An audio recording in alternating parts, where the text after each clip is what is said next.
कि अल्लामा इकबाल जिन्होंने सारे जहां से अच्छा लिखा, उसकी लाइन आपके बजट में आ गई। तो आप बहुत सेकुलर हैं।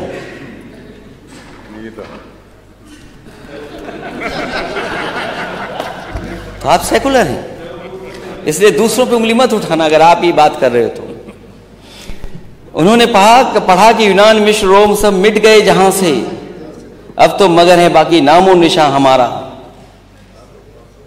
मैं अध्यक्ष महोदय, अगर ये नाम इन्होंने लिखे हैं और अपनी तारीफ में लिखे हैं बजट पेश करते हुए कि ये बहुत ताकतवर हो गए, इनकी ग्रोथ बहुत आगे चली गई है, तो मैं अध्यक्ष महोदय आपके माध्यम से इनसे कहूंगा, जिन जिन देशों के नाम यहां लिखे गए हैं उन देशों की पर कैपिटा इनकम क्या है, उस देश के लोगों की, रहने वाले लोगों की पर कैपिटा इनकम क्या है। अगर आपकी नीयत कुछ और थी तो मैं उस बारे में नहीं कहना चाहता हूं, लेकिन उसके बाद की लाइन नहीं पढ़ी जो सबसे बड़ी लाइन थी, जो अल्लामा इकबाल ने अपनी लाइन लिखी। इसमें उन्होंने लिखा, कुछ बात है कि हस्ती मिटती नहीं हमारी, सदियों रहा है दुश्मन दौरे जहां हमारा। ये वो लोग हैं जो भारत को बनाना चाहते थे, एक भारत को अच्छा, सुंदर और देश मजबूत कैसे हो, इसलिए उन्होंने लिखा था, सारे जहां से अच्छा हिंदुस्तान हमारा, हम बुलबुले हैं इसकी, वो गुलिस्तान हमारा। आपको इतनी अच्छी गजल में केवल 2 लाइनें मिली आपको, केवल 2 लाइनें मिली आपकी, जो लाइनें हटा दी गई थी इस गाने से, इस गजल से 2 लाइनें हटा के। मैं मिलिट्री स्कूल से पढ़ा हूं अध्यक्ष महोदय, कोई दिन नहीं जाता था जिस दिन सारे जहां से अच्छा नहीं गाते हो हम लोग।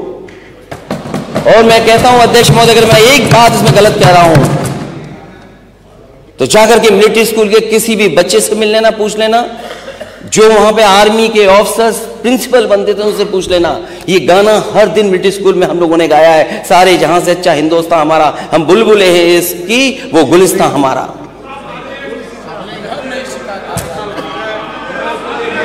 गुर्बत में हो अगर हम, रहता दिल वतन में, समझो वही हम भी, दिलो जहां हमारा। अल्लामा इकबाल, फिर वही होता है कि आधा अधूरा बोल दिए जो है पूरा बोलना चाहिए। अल्लामा इकबाल पहले वो व्यक्ति थे जिन्होंने कहा कि हिंदू और मुसलमान एक साथ नहीं रह सकते। पाकिस्तान के आइडियोलॉजिकल फादर, इसने कहा कि मुस्लिमों को अलग देश चाहिए।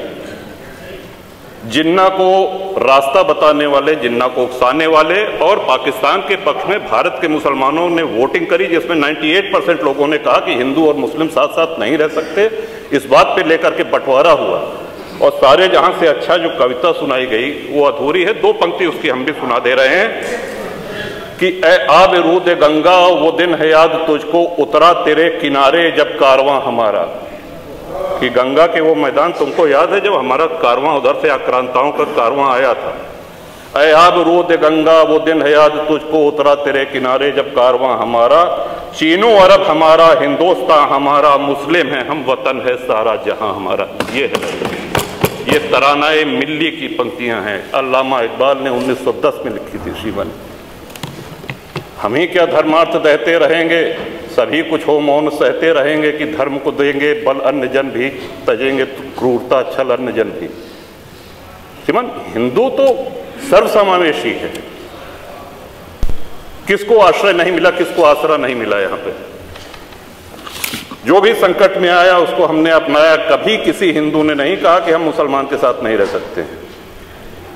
उल्टा जब बंटवारा हुआ, धर्म के आधार पे हुआ, पाकिस्तान बना, जो मुस्लिम वहां जा रहे थे, हिंदुओं ने उनको रोकने का काम किया कि आप रहिए हमारे साथ, भाई भाई बन के रहिए। ये इस संवेदनशीलता को रसखान जी, अब्दुल रहीम खान खाना, इनके आदर्शों पे चलेंगे तब अच्छा वातावरण, अच्छा माहौल बनेगा।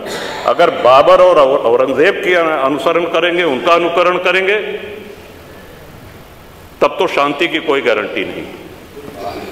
मैं फिर से पुनः बधाई देता हूं, इस बजट का समर्थन करता हूं और माननीय योगी जी की सरकार को बधाई देता हूं। और ये हम लोगों का सौभाग्य है, इस पीढ़ी का सौभाग्य है कि अपने जीवन काल में भगवान श्री राम के भव्य मंदिर का और मेरा ये भी मानना है कि आदि शंकराचार्य के बाद अगर कोई सनातन उत्थान का और हिंदू उत्थान का कार्य कर रहा है तो श्रीमान नरेंद्र मोदी जी।